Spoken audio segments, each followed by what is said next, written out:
The Cook. A historical fiction of love, identity and fate by S.J. Jeppsson.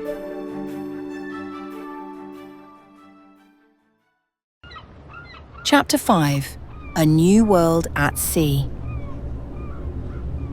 The moment Kate stepped onto the deck of the Titanic, she felt herself crossing into another world. The ship was impossibly vast, its decks lined with gleaming brass railings, polished wood floors, and rows of crisp white deck chairs facing the open sea. Passengers milled about, soaking in the grandeur of it all, some engaged in cheerful conversation, others simply gazing at the water with a mixture of excitement and awe. The crew moved with practiced efficiency, guiding passengers to their respective quarters and ensuring that every request was met with swift precision. Lydia led the way effortlessly, her gloved hand resting lightly on the sleeve of a steward as he escorted her through the first-class corridors. The rich carpeting muffled their footsteps, and the scent of fresh roses and jasmine lingered in the air from the elaborate floral arrangements placed at every turn. Kate trailed slightly behind, clutching the strap of her worn satchel, trying to absorb the overwhelming grandeur that surrounded her. The ceilings were high and intricate, adorned with gold leaf and elaborate scrollwork. Warm electric light, mimicking candlelight, flickered from gilded sconces and bathed the halls in a warm glow, casting flickering patterns against polished mahogany panels. Elegant chairs, upholstered in the finest brocades, sat beside small marble tables, where first-class passengers lingered over champagne, their conversations lilting with the kind of effortless refinement Kate had only ever witnessed from a distance. It was staggering. Even after hearing Lydia's descriptions of what awaited them on this journey, Kate had not been prepared for this level of luxury. It was a world away from Cook's bakery, from the flour-dusted counters and scent of warm bread, from the quiet hum of Titchfield's marketplace. There, the air had always smelled of yeast and cinnamon, of early mornings and familiar routine.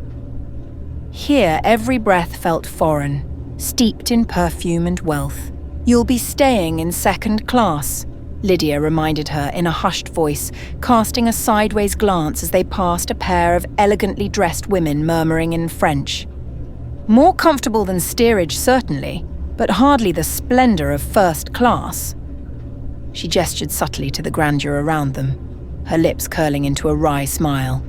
"But don't worry, I'll make sure you get a taste of it." Kate nodded, though her mind was still spinning. "It feels like I've stepped into someone else's story, one I'm not supposed to be in." "Then consider this your invitation," Lydia laughed, linking her arm through Kate's with an air of indulgence. She slowed slightly, glancing at Kate. "And besides, no one has noticed that you don't." Kate's brow furrowed. "What do you mean?" Lydia smirked, her voice lowering conspiratorially. "No one is looking at you as though you don't belong. Do you know why? Because you look the part. That's half the battle." Kate let out a breath, shaking her head. "I highly doubt that." "You shouldn't." Lydia turned, walking backward for a moment as she studied Kate with keen, amused eyes. You carry yourself as though you don't deserve to be here. That's the only giveaway. Confidence is a costume, Kate, and yours just needs a bit of tailoring." Kate scoffed. "Spoken like a true daughter of wealth." Lydia grinned. "Exactly. I've spent my life learning how to convince people I belong in rooms I'd rather escape from." Her voice softened slightly, losing some of its playfulness. "You'll learn too, if you want to." Kate hesitated, glancing around at the elegant world surrounding them. "And what if I don't?" Lydia gave her a knowing look. "Then you'll always feel like an outsider." Kate pursed her lips, considering. "It doesn't seem to bother you." Lydia sighed, turning back around as they continued walking. "That's where you're wrong, Kate. It bothers me more than I can say." The words hung between them, heavier than the decadent air. They had almost reached Lydia's stateroom when a group of gentlemen strolled past, engaged in lively conversation. One, a dark-haired man dressed impeccably in a tailored navy coat, cast a fleeting glance toward them. His gaze lingered on Lydia for just a moment before he turned back to his companions. Lydia exhaled, shaking her head. "And so it begins." Kate frowned. "What?" "The scrutiny. The expectations." As they reached the door, the steward accompanying them stepped forward and opened it with a quiet efficiency, holding it wide. Lydia gestured slightly, and Kate stepped inside first, her eyes still flicking over every ornate detail. The room was just as elegant as the corridors, high-ceilinged, polished wood gleaming, the furnishings plush and tastefully arranged. It smelled faintly of lavender and linen. Behind her, Lydia paused just outside the threshold, reaching into her small beaded handbag. She drew out a folded note and placed it smoothly into the steward's hand with a warm, practiced smile. "Thank you," she said. Her voice dipped in charm. The steward nodded with a courteous bow. "Of course, miss."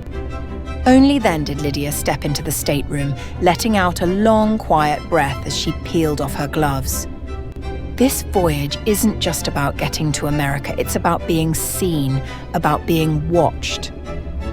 Kate placed her satchel on the small table next to the intricately embroidered settee.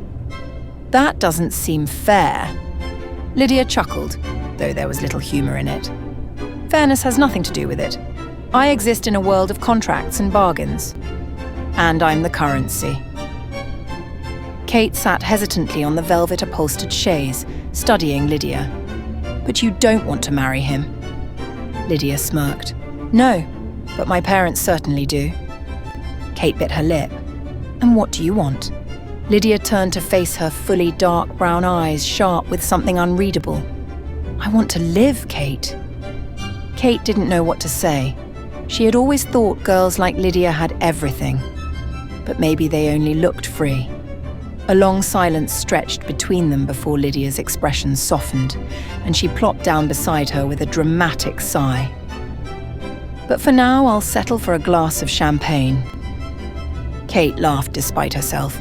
Lydia reached for the silver bell pull beside the door. "First lesson in first-class travel?" she said, eyes glinting mischievously. "You never have to fetch your own drinks." Kate shook her head with a small smile, still absorbing the world she had just stepped into. This was going to be unlike anything she had ever known, and something told her it was only just beginning.